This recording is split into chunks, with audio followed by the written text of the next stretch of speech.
மாண்புமிகு தமிழக முதல்வர் டாக்டர் புரட்சி தலைவரின் ரத்தத்தின் ரத்தமான உடன்பிறப்புகளே,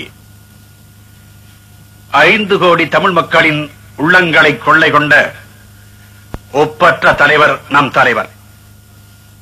ஆம், அவரை புரட்சி தலைவர் என்பார், பொன்மான செம்மர் என்பார், எங்களின் தங்கம் என்பார், ஏழைகள் தெய்வம் என்பார், அள்ளிக் கொடுத்த வள்ளல் என்பார், அண்ணாவின் இதயக்கரி என்பார், மக்களின் திலகம் என்பார், மகுடம் தரிக்காத மன்னர் என்பார். இப்படி உள்ளம் உருக உருக, அன்பு வெள்ளம் பெருக பெருக, எல்லோராலும் பாராட்டப்பட்ட என் பாட்டுக்கு தலைவன், இந்த நாட்டுக்கு முதல்வன், சத்தியத்தாயின் புதல்வன், தருமத்தின் துணைவன், குண்டுக்கும் தன் தொண்டையில் குடியிருக்க இடம் கொடுத்த கோமான்,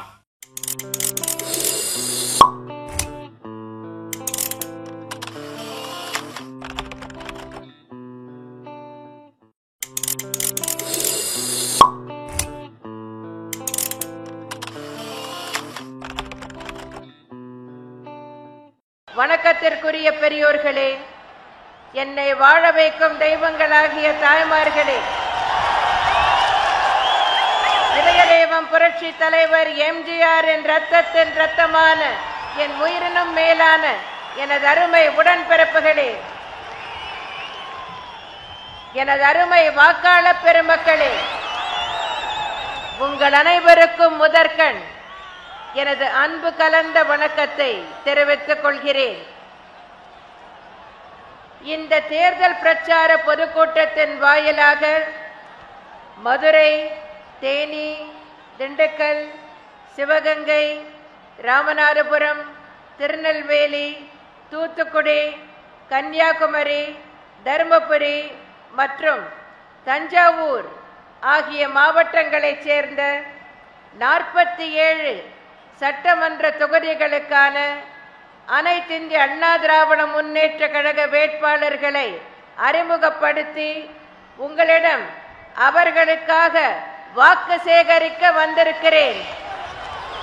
இவர்கள் அனைவருக்கும் இதயதெய்வம் புரட்சி தலைவர் எம்ஜிஆர் கண்ட வெற்றி சின்னமாம் இரட்டை இலை சின்னத்தில் வாக்களித்து பெருவாரியான வாக்குகள் வித்தியாசத்தில் வெற்றி பெற செய்ய வேண்டும் என்று உங்களை எல்லாம் அன்புடன் கேட்டுக்கொள்ளவே உங்களை இன்று சந்திக்க வந்திருக்கிறேன். தமிழகத்தில் உள்ள ஏழை எளியோர் வாழ்வு வளம் பெறவும், அனைத்து துறைகளிலும் தமிழ்நாடு வளர்ச்சி அடையவும் தேவையான திட்டங்களை 54 தலைப்புகளில் வாக்குறுதிகளாக எங்களது 2011ஆம் ஆண்டு தேர்தல் அறிக்கையில் தெரிவித்திருந்தோம். அவைகள் அனைத்தும் நிறைவேற்றப்பட்டு விட்டன. அவை தவிர நீங்கள் எதிர்பார்க்காத பல திட்டங்கள், நீங்களே நினைத்து பார்க்காத திட்டங்களான அம்மா உணவகங்கள், அம்மா குடிநீர், அம்மா உப்பு, அம்மா சிமெண்ட், அம்மா விலைகள், அம்மா மருந்தகங்கள், பண்ணை பசுமை காய்கறி விற்பனை நிலையங்கள் என பல்வேறு திட்டங்களை செயல்படுத்தி உள்ளோம். மேலும் மக்களை நாடி சேவை புரியும் அம்மா திட்டம், 24 மணி நேரம் செயல்படும் அம்மா சேவை மையம், அம்மா முழு உடல் பரிசோதனை திட்டம், அம்மா குழந்தைகள் நல பெட்டகம், அம்மா மகப்பேறு சஞ்சீவி மற்றும் மகளிருக்கு விலையில்லா சானிட்டரி நாப்கின்கள் வழங்கும் திட்டம் போன்ற பல திட்டங்களையும் செயல்படுத்தி உள்ளோம். இப்பொழுது முல்லை பெரியாறு அணை பிரச்சனை குறித்து சில கருத்துக்களை உங்களுடன் பகிர்ந்து கொள்ள விரும்புகிறேன். மக்கள் நலன் கருதி திட்டங்களை செயல்படுத்துவது அனைத்திந்திய அண்ணா திராவிட முன்னேற்ற கழக அரசு. ஆனால் குடும்ப நலன் ஒன்றே குறிக்கோளாக கொண்டு செயல்படுபவர் திரு கருணாநிதி. தேனி, திண்டுக்கல், மதுரை, சிவகங்கை மற்றும் ராமநாதபுரம் மாவட்ட விவசாய பெருங்குடி மக்களின் ஜீவாதாரமாக விளங்கும் முல்லை பெரியார் அணை பிரச்சனையே இதற்கு சிறந்த உதாரணம்.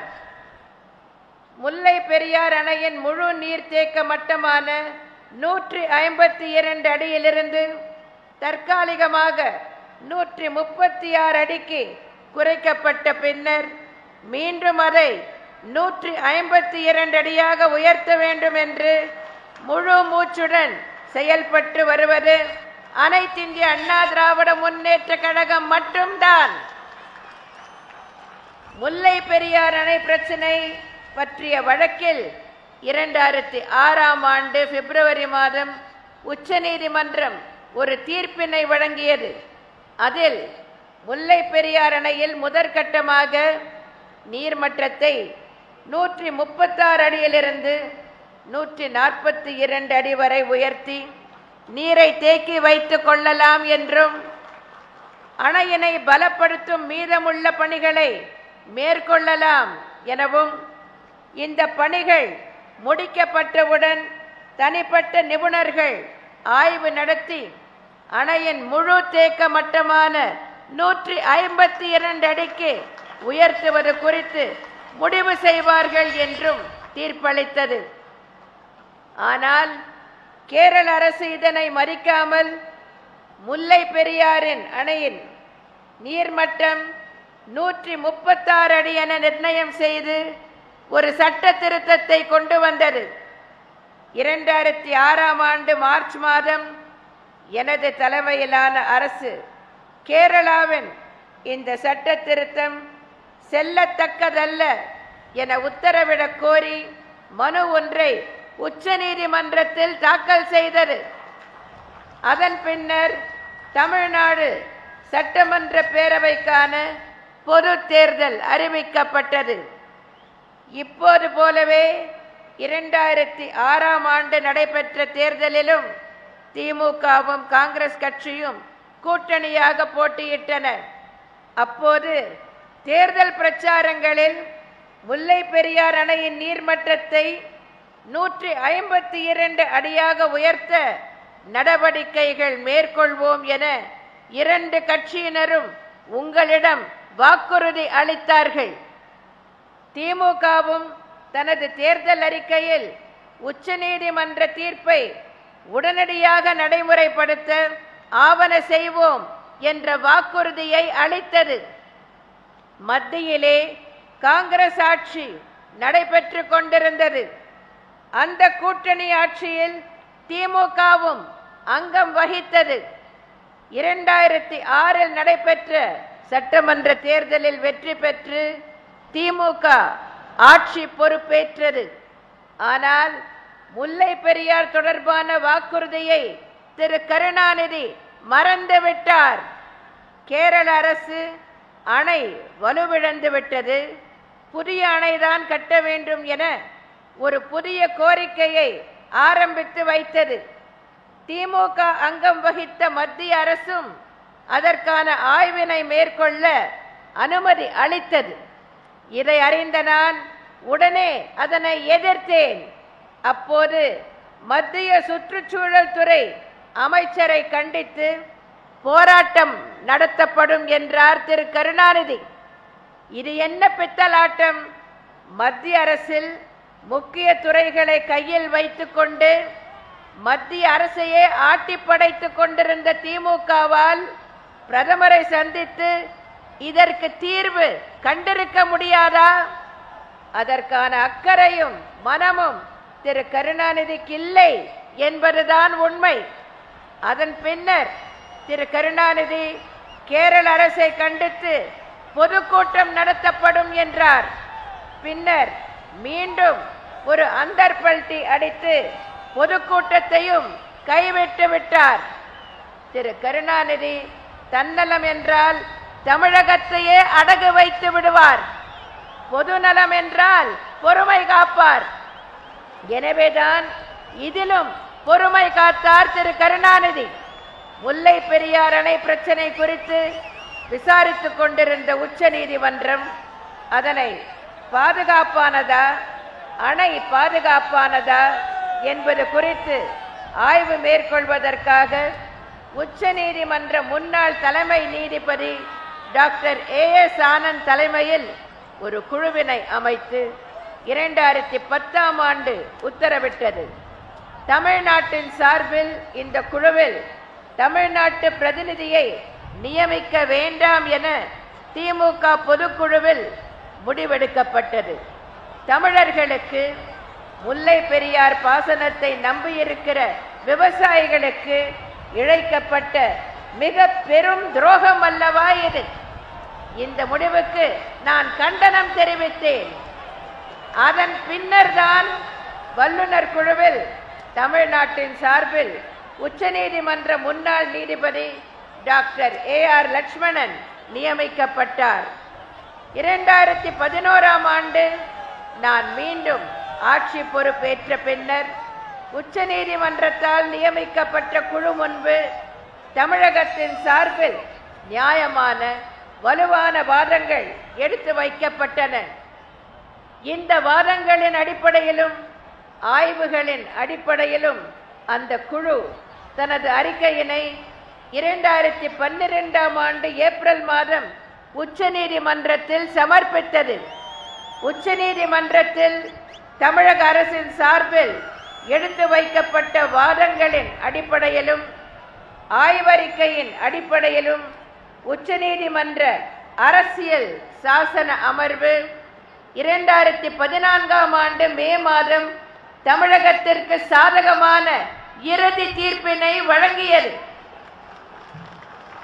உச்சநீதிமன்றத்தின் உத்தரவின்படி நீர்மட்டம் உயர்த்தப்படுவதை மேற்பார்வையிட மூவர் குழுவினை அமைக்குமாறு நான் மத்திய அரசை தொடர்ந்து வலியுறுத்தியதன் காரணமாக இந்த குழு அமைக்கப்பட்டது. 17/7/2014 அன்று முல்லை பெரியார் அணை 142 அடி வரை தண்ணீர் தேக்கும் வகையில் அணையின் ஷட்டர்ஸ் கீழே இறக்கப்பட்டன. 21/11/2014 அன்று 35 ஆண்டுகளுக்கு பிறகு முல்லை பெரியார் அணையில் 142 அடி வரை நீர் தேக்கப்பட்டது. கடந்த ஆண்டும் 142 அடி வரை நீர் தேக்கப்பட்டது. புதிய முல்லை பெரியார் அணை கட்டுவதற்கான சுற்றுச்சூழல் தாக்க மதிப்பீட்டை மேற்கொள்ள மத்திய அரசின் அனுமதியை கேரளா பெற்றது. இது உச்சநீதிமன்ற தீர்ப்புக்கு எதிரானது என்றும், எனவே இதனை திரும்ப பெற வேண்டும் என்றும் நான் மத்திய அரசை தொடர்ந்து வலியுறுத்தினேன். உச்சநீதிமன்றத்திலும் இடைக்கால மனு தாக்கல் செய்யப்பட்டது. எனது தலைமையிலான அனைத்து இந்திய அண்ணா திராவிட முன்னேற்ற கழக அரசின் தொடர் முயற்சிகள் காரணமாக சுற்றுச்சூழல் தாக்க மதிப்பீட்டு ஆய்விற்கு வழங்கப்பட்ட ஒப்புதலை மத்திய அரசு நிறுத்தி வைத்துவிட்டது. முல்லை பெரியார் அணையின் முழு கொள்ளளவான 152 அடிக்கு நீர் தேக்கிட தேவையான நடவடிக்கைகளை எனது தலைமையிலான அரசு எடுத்துள்ளது. அணையை பலப்படுத்தும் பணிகளுக்கான வரைபடங்கள் மற்றும் குறிப்புகள் தயாரிக்கப்பட்டு மத்திய நீர்வள குழுவின் ஒப்புதல் பெறப்பட்டது. பணிகளுக்கான ஒப்பந்த புள்ளிகள் பெறப்பட்டு பணிகளை மேற்கொள்ள நடவடிக்கைகள் மேற்கொள்ளப்பட்டுள்ளன. பணிகள் அனைத்தும் முடித்து முல்லை பெரியார் அணையில் 152 அடிக்கு நீர் தேக்கப்படும் என்ற உறுதியை உங்களுக்கு நான் இன்று அளிக்கிறேன். திமுக தனது தேர்தல் அறிக்கையில் முல்லை பெரியார் நீர்மட்ட அளவினை 142 அடியாக உயர்த்திட உச்சநீதிமன்றம் அளித்த தீர்ப்பினை முழுமையாக செயல்படுத்திடுமாறு மத்திய அரசை தொடர்ந்து வலியுறுத்துவோம் என வாக்குறுதி அளித்துள்ளது. எனக்கும் புரியவில்லை, உங்களுக்கும் புரிகிறதா என்று தெரியவில்லை. கடந்த 2 ஆண்டுகளாக 142 அடி தண்ணீர் தேக்கப்படுகிறது. அப்படி இருக்கும் போது இவர்கள் என்ன வலியுறுத்த போகிறார்கள்? எதனை வலியுறுத்த போகிறார்கள்? 142 அடி அளவு தண்ணீர் தேக்கினால் போதும் என தற்போதும் தமிழக மக்களுக்கு துரோகம் இழைக்க துணிந்துள்ள திமுகவினர் வாக்கு சேகரிக்க வரும்போது அவர்களை நீங்கள் விரட்டி அடிக்க வேண்டும். செய்வீர்களா?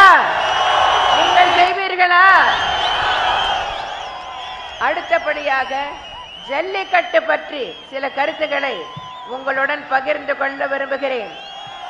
அன்பார்ந்த வாக்காளர் பெருமக்களே, ஜல்லிக்கட்டு பிரச்சனையிலும் திமுக தமிழக மக்களுக்கு துரோகம்தான் இழைத்துள்ளது. ஜல்லிக்கட்டுக்கு விதிக்கப்பட்ட தடையை நீக்கி மீண்டும் ஜல்லிக்கட்டு நடத்தப்பட நடவடிக்கைகள் எடுக்கப்படும் என்று திமுக தனது தேர்தல் அறிக்கையில் அளித்துள்ள வாக்குறுதி மக்களை திசை திருப்பி ஏமாற்றுவதற்காக வழங்கப்பட்ட வாக்குறுதிதான். இப்படி நான் ஏன் சொல்லுகிறேன் என்றால், ஜல்லிக்கட்டுக்கு உச்சநீதிமன்றம் தடை விதித்ததற்கு காரணமே திமுக மற்றும் அவர்கள் அங்கம் வகித்த அப்போதைய மத்திய காங்கிரஸ் கூட்டணி அரசுதான். ஒருவேளை இது போன்ற தவறுகளை மனதில் வைத்துதான் தாங்கள் செய்த தவறுகளை மன்னிக்கும்படி திமுகவினர் கேட்கின்றார்களோ என்னவோ. இந்த தவறுகளை எல்லாம் தமிழக மக்கள் ஒருபோதும் மன்னிக்க மாட்டார்கள். 2014ஆம் ஆண்டு ஜல்லிக்கட்டு நடத்தப்படுவதை தடை செய்து உச்சநீதிமன்றம் தீர்ப்பளித்ததற்கு காரணமே திமுக அங்கம் வகித்த முந்தைய காங்கிரஸ் தலைமையிலான மத்திய கூட்டணி அரசு 11/7/2011 அன்று வெளியிட்ட அறிவிக்கைதான்.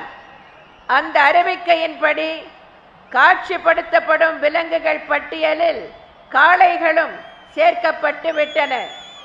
மத்திய அரசை நாங்கள் தொடர்ந்து வற்புறுத்தியதன் காரணமாகத்தான் 7/1/2016 அன்று மத்திய அரசு ஒரு அறிவிக்கையை வெளியிட்டது. அந்த அறிவிக்கை ஜல்லிக்கட்டுக்கு வகை செய்தாலும் காளைகள் காட்சி விலங்குகள் பட்டியலில் தொடர்ந்து உள்ளன. உச்சநீதிமன்றம் இந்த அறிவிக்கைக்கு தடை விதித்துள்ளது. உச்சநீதிமன்றம் மூலம் ஜல்லிக்கட்டு நடத்துவதற்கான உரிமையை நாங்கள் பெற்று தருவோம் என்பதை நான் உறுதிப்பட இந்த நேரத்தில் உங்களுக்கு தெரிவித்துக் கொள்கிறேன். அன்பார்ந்த வாக்காளர் பெருமக்களே, மதுரை மாவட்டத்தில் கிரானைட் கொள்ளை முந்தைய திமுக ஆட்சி காலத்தில் நடைபெற்றது. அதுவும் திமுக தலைவர் திரு கருணாநிதியின் குடும்பத்தினரே முறைகேடுகளில் ஈடுபட்டனர். கிரானைட் கொள்ளை தொடர்பாக 2009ஆம் ஆண்டே பத்திரிகைகளில் செய்திகள் வெளிவந்தன. முதலமைச்சர் திரு கருணாநிதியிடமே கூட புகார் மனுக்கள் அளிக்கப்பட்டன.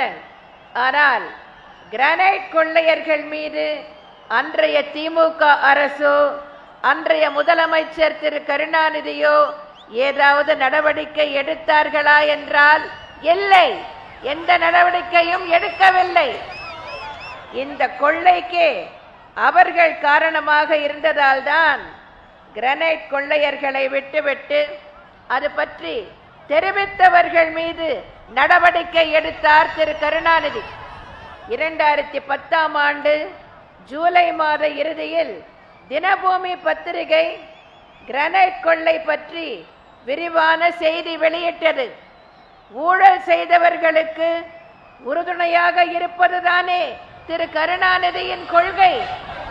அதனால்தான் இந்த ஊழலை கொள்ளையை வெட்ட வெளிச்சமாக்கியவர் மீது என்ன நடவடிக்கை எடுக்கலாம் என்று பார்த்தார் திரு கருணாநிதி. அந்த செய்தியை வெளியிட்ட பத்திரிகை ஆசிரியர், அவரது மகன் மற்றும் அவரது நண்பர் மீது ஜாமீனில் வெளிவர முடியாத பிரிவுகளின் கீழ் வழக்குகள் பதிவு செய்யப்பட்டு அவர்களை சிறையில் அடைத்தார் திரு கருணாநிதி. இந்த கிரானைட் கொள்ளையை மூடி மறைக்க வேண்டும் என அவசரமாக அரசில் நடவடிக்கை எடுக்கப்பட்டது. இந்த செய்தி குறித்து ஒரு ஃபைலை அன்றைய முதலமைச்சர் திரு கருணாநிதிக்கு அனுப்பி உள்ளனர். அந்த ஃபைலில் எந்த உத்தரவும் வழங்காமல் திருப்பி அனுப்பிவிட்டார் திரு கருணாநிதி. திமுக ஆட்சியை விட்டு வெளியேற்றப்படும் வரை எந்த ஒரு ஆய்வும் மேற்கொள்ளப்படவில்லை. 2011ஆம் ஆண்டு நான் முதலமைச்சராக பொறுப்பேற்ற பின் இந்த முறைகேடு குறித்து விரிவாக விசாரணை நடத்தப்பட வேண்டும் என்றும் அறிக்கை பெறப்பட வேண்டும் என்றும் உத்தரவிட்டதன் பேரில் மாவட்ட ஆட்சித் தலைவருக்கு தொடர்ந்து கடிதங்கள் அனுப்பப்பட்டு 2012ஆம் ஆண்டு மே மாதம் மாவட்ட ஆட்சித் தலைவர் அறிக்கை ஒன்றை அரசுக்கு சமர்ப்பித்தார். அதில் ஒலிம்பஸ் கிரானைட் உள்ளிட்ட 3 குவாரிகளை மட்டும் ஆய்வு செய்ததாகவும் அதன் அடிப்படையில் கணக்கிடப்பட்டால் மதுரை மாவட்டம் முழுவதும் 16,000 கோடி ரூபாய் அளவுக்கு வருவாய் இழப்பு ஏற்பட்டிருக்கும் என்றும் தெரிவித்திருந்தார். மாவட்ட ஆட்சித் தலைவர் தனது அறிக்கையில் குறிப்பிட்ட ஒலிம்பஸ் கிரானைட் நிறுவனத்தின் பங்குதாரர்களின் ஒருவர் திரு கருணாநிதியின் பேரன். வாக்காளர் பெருமக்களே, திரு கருணாநிதி ஏன் கிரானைட் கொள்ளையர்கள் மீது நடவடிக்கை எடுக்கவில்லை என்பது இப்போது புரிகிறதா? எனது ஆட்சியில் கிரானைட் முறைகேடுகள் குறித்து உரிய ஆய்வுகள் மேற்கொள்ளப்பட்டு உரிமையாளர்கள் மீது பல்வேறு வழக்குகள் தாக்கல் செய்யப்பட்டுள்ளன. குற்றவியல் நடவடிக்கைகள் எடுக்கப்பட்டுள்ளன. மதுரை மாவட்டத்தில் கிரானைட் கற்கள் வெட்டி எடுப்பது நிறுத்தப்பட்டுள்ளது. சென்னை உயர்நீதிமன்றத்தால் நியமிக்கப்பட்ட சட்ட ஆணையர் விசாரணை மேற்கொண்டு உயர்நீதிமன்றத்தில் அறிக்கை தாக்கல் செய்துள்ளார். அதன் பேரில் நடவடிக்கைகள் எடுக்கப்பட்டு வருகின்றன. ஆனால் திமுகவினர் தங்களது திண்ணை பிரச்சார துண்டு பிரசுரத்தில் கிரானைட்டில் 1,10,000 கோடி ரூபாய் ஊழல் என பிரச்சாரம் செய்கிறார்கள். மதுரையில் கிரானைட் வெட்டி எடுப்பது 2012ஆம் ஆண்டு முதலே எனது அரசால் நிறுத்தப்பட்டு விட்டது. அப்படி என்றால் அவர்கள் சொல்லும் 1,10,000 கோடி ரூபாய் ஊழல் செய்தது திமுகவினர் தான் என்பது புரிந்துவிட்டதா?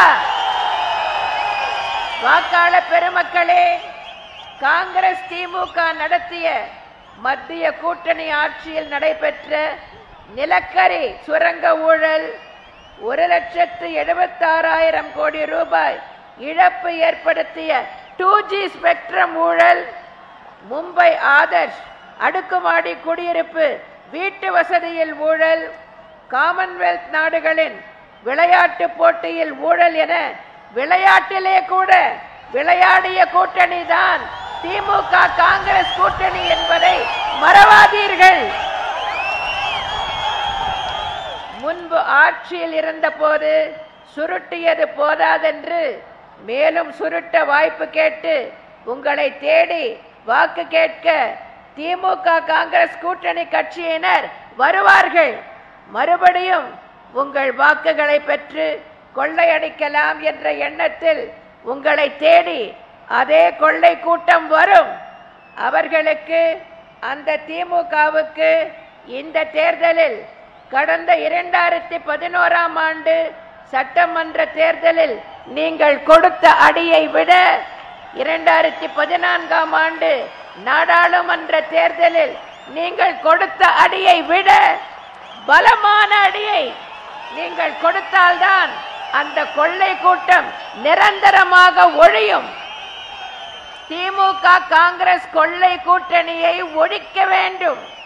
அதற்கு 2011ஆம் ஆண்டு சட்டமன்ற தேர்தலில் நீங்கள் கொடுத்த அடியை விட 2014ஆம் ஆண்டு நாடாளுமன்ற தேர்தலில் நீங்கள் கொடுத்த பலமான அடியை விட வரும் சட்டமன்ற தேர்தலில் நீங்கள் சம்மற்றி அடி கொடுத்து அந்த கூட்டணியை, கொள்ளை கூட்டணியை முடிவுக்கு கொண்டு வர வேண்டும்.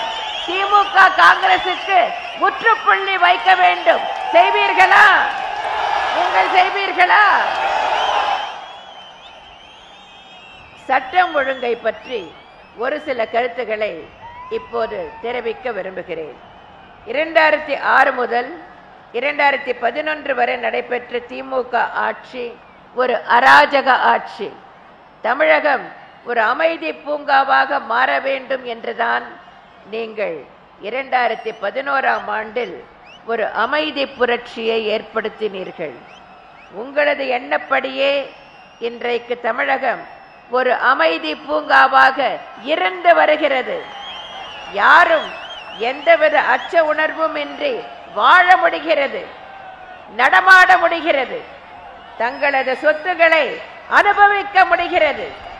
அன்றைய திமுக அரசும் திமுகவினரும் காவல் நிலையங்களுக்கு சென்று காவலர்களை அச்சுறுத்திய காரணத்தினால்தான் சட்டம் ஒழுங்கு அப்போது சீர்குலைந்திருந்தது. அதை மாற்றி சட்டத்தின் ஆட்சியை நிலைநிறுத்தியது நான் தான்.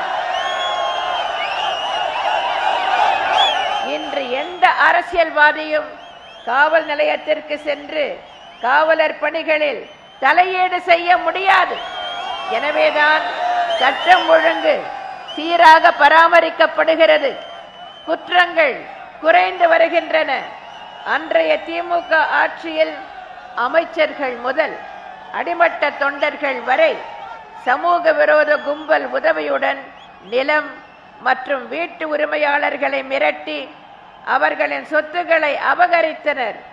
2011ஆம் ஆண்டு நான் ஆட்சி பொறுப்பேற்ற பின் நில அபகரிப்பு புகார்கள் விசாரணை செய்யப்பட வேண்டும், நில அபகரிப்பு செய்தவர்கள் மீது நடவடிக்கை எடுக்க வேண்டும் என்று உத்தரவிட்டேன்.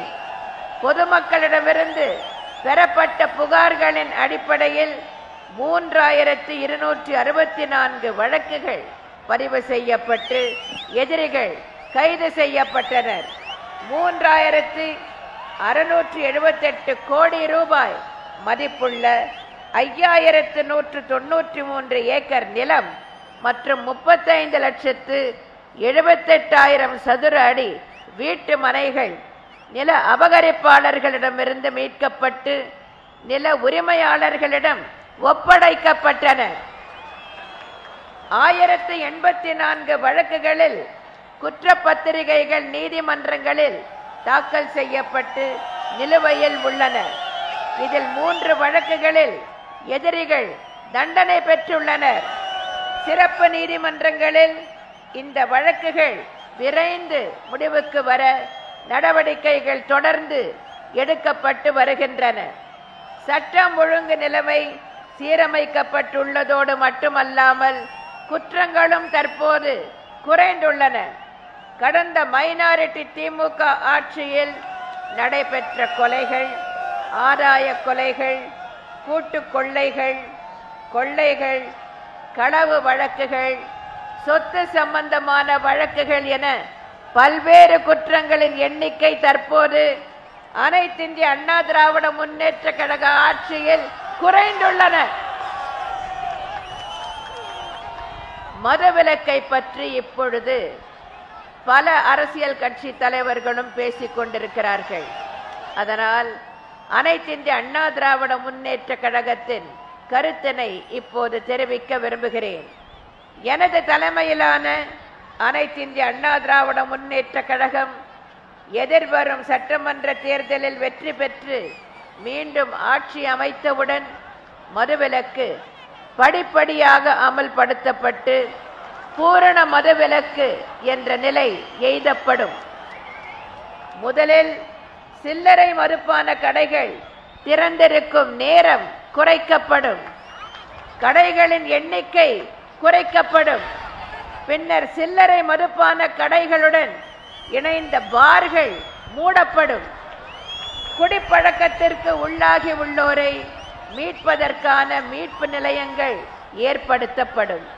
இவை அனைத்தும் செயல்படுத்தப்பட்டு படிப்படியாக பூரண மதுவிலக்கு என்னும் லட்சியத்தை நாம் அடைவோம். வாக்காளர் பெருமக்களே,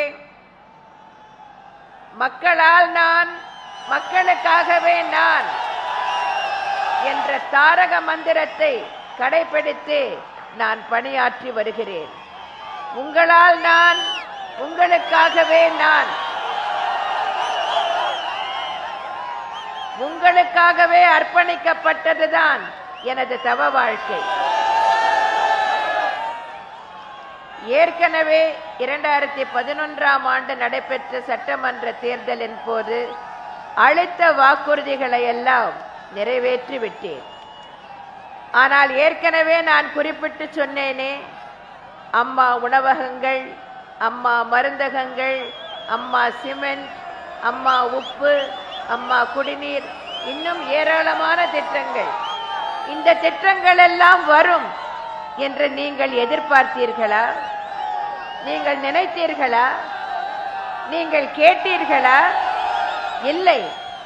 இந்த திட்டங்கள் எல்லாம் எப்படி வந்தன? ஏனென்றால் ஒரு தாய்க்குத்தான் தன் பிள்ளைகளுக்கு என்ன தேவை என்பது தெரியும். ஒவ்வொரு நாளும், ஒவ்வொரு பொழுதும் என் அன்பார்ந்த பிள்ளைகளுக்கு, என் அன்பார்ந்த தமிழக மக்களுக்கு புதிதாக என்ன நன்மை செய்யலாம் என்று யோசித்து யோசித்துத்தான் ஒவ்வொரு புதிய புதிய திட்டங்களாக கொண்டு வந்து நான் உங்களுக்காக செயல்படுத்தி வருகிறேன். இவ்வளவுதான் என்று கருதி விடாதீர்கள். உங்கள் நல்லாதரவோடு மீண்டும் வரும் தேர்தலில் வெற்றி பெற்று எனது தலைமையில் அனைத்து இந்திய அண்ணா திராவிட முன்னேற்ற கழக ஆட்சி மீண்டும் அமையுமேயானால் இதைவிட சிறந்த திட்டங்கள், நீங்கள் கற்பனை கூட செய்து பார்க்க முடியாத பல திட்டங்களை நான் கொண்டு வருவேன், உங்களுக்காக செயல்படுத்துவேன். இது திண்ணம் என்ற வாக்குறுதியை இந்த நேரத்தில் உங்களுக்கு நான் அளிக்கிறேன். உண்மை எப்படி நம்பிக்கையை கொடுக்கிறதோ, உழைப்பு எப்படி வசதியை கொடுக்கிறதோ, திறமை எப்படி வெற்றியை கொடுக்கிறதோ, அதுபோல எனது ஆட்சி உங்களுக்கு வசந்தத்தை கொடுத்திருக்கிறது. இந்த வசந்தம் தொடர்ந்திட, ஏழைகள் தொடர்ந்து ஏற்றம் பெற்றிட, தமிழகம் அமைதி பூங்காவாய் தொடர்ந்திட, மின்வெட்டே இல்லை என்ற நிலைமை நிலைத்திட, பொருளாதாரம் அபரிமிதமான வளர்ச்சி அடைந்திட, தொழில்கள் தொடர்ந்து வளர்ச்சி அடைந்திட, தொழிலாளர் நலன் பெருகிட, விவசாயம் விருத்தி அடைந்திட, சேவைத்துறை மேலும் செழித்திட, தமிழகம் தொடர்ந்து முன்னேற்ற பாதையில் சென்றிட, தமிழகத்தின் உரிமைகள் தொடர்ந்து நிலைநாட்டப்பட, தற்போதுள்ள நலத்திட்டங்கள் நீடித்திட, அமைதி, வளம், வளர்ச்சி என்ற பாதையில் தமிழகம் தொடர்ந்து பீட நடை போட, வருகின்ற 16/5/2016 அன்று நடைபெற உள்ள சட்டமன்ற தேர்தலில் மதுரை மாவட்டம் மேலூர் தொகுதி வேட்பாளர் திரு பி. பெரியபுள்ளான் என்ற செல்வம் அவர்களுக்கும், மதுரை கிழக்கு தொகுதி வேட்பாளர் திரு தக்கார் பி. பாண்டி அவர்களுக்கும், சோழவந்தான் தொகுதி வேட்பாளர் திரு கி. மாணிக்கம் அவர்களுக்கும், மதுரை வடக்கு தொகுதி வேட்பாளர் திரு வி. வி. ராஜன் செல்லப்பா அவர்களுக்கும், மதுரை தெற்கு தொகுதி வேட்பாளர் திரு எஸ். எஸ். சரவணன் அவர்களுக்கும், மதுரை மையம் தொகுதி வேட்பாளர் திரு மா. ஜெயபால் அவர்களுக்கும், மதுரை மேற்கு தொகுதி வேட்பாளர் திரு செல்லூர் கே. ராஜு அவர்களுக்கும், திருப்பரங்குன்றம் தொகுதி வேட்பாளர் திரு எஸ். எம். சீனிவேல் அவர்களுக்கும், திருமங்கலம் தொகுதி வேட்பாளர் திரு ஆர். பி. உதயகுமார் அவர்களுக்கும், உசிலம்பட்டி தொகுதி வேட்பாளர் திரு ப.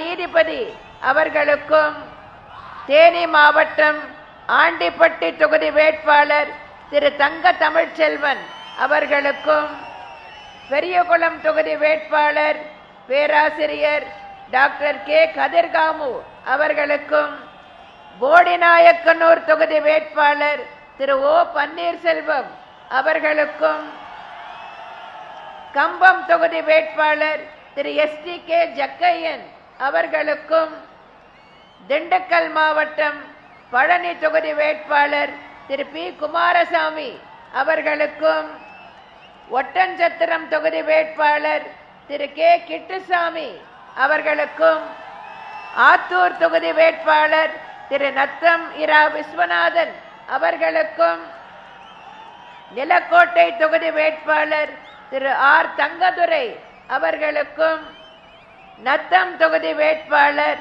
திரு எஸ் ஷாஜகான் அவர்களுக்கும், திண்டுக்கல் தொகுதி வேட்பாளர் திரு திண்டுக்கல் சி சீனிவாசன் அவர்களுக்கும், வேடசந்தூர் தொகுதி வேட்பாளர் டாக்டர் VPB பரமசிவம் அவர்களுக்கும், சிவகங்கை மாவட்டம் காரைக்குடி தொகுதி வேட்பாளர் பேராசிரியை கற்பகம் இளங்கோ அவர்களுக்கும், திருப்பத்தூர் தொகுதி வேட்பாளர் திரு KR அசோகன் அவர்களுக்கும், ராமநாதபுரம் மாவட்டம் திருவாடானை தொகுதி வேட்பாளர் முக்குலத்தோர் புலிப்படை நிறுவன தலைவர் திரு S கருணாஸ் அவர்களுக்கும், திருநெல்வேலி மாவட்டம் சங்கரன் கோயில் தொகுதி வேட்பாளர் திருமதி VM ராஜலட்சுமி அவர்களுக்கும், வாசுதேவநல்லூர் தொகுதி வேட்பாளர் திரு ஆ மனோகரன் அவர்களுக்கும், கடையநல்லூர் தொகுதி வேட்பாளர் தமிழ் மாநில முஸ்லிம் லீக் தலைவர் திரு S ஷேக் தாவூத் அவர்களுக்கும், தென்காசி தொகுதி வேட்பாளர் திரு S செல்வ மோகன்தாஸ் பாண்டியன் அவர்களுக்கும், ஆலங்குளம் தொகுதி வேட்பாளர் திருமதி FC கார்த்திகேயன் அவர்களுக்கும், திருநெல்வேலி தொகுதி வேட்பாளர் திரு நயினார் நாகேந்திரன் அவர்களுக்கும், அம்பாசமுத்திரம் தொகுதி வேட்பாளர் திரு ஆர் முருகையா பாண்டியன் அவர்களுக்கும், பாளையங்கோட்டை தொகுதி வேட்பாளர் திரு SKA ஹைதர் அலி அவர்களுக்கும், நாங்குநேரி தொகுதி வேட்பாளர் திரு மா விஜயகுமார் அவர்களுக்கும், ராதாபுரம் தொகுதி வேட்பாளர் திரு IS இன்பதுரை அவர்களுக்கும், தூத்துக்குடி மாவட்டம்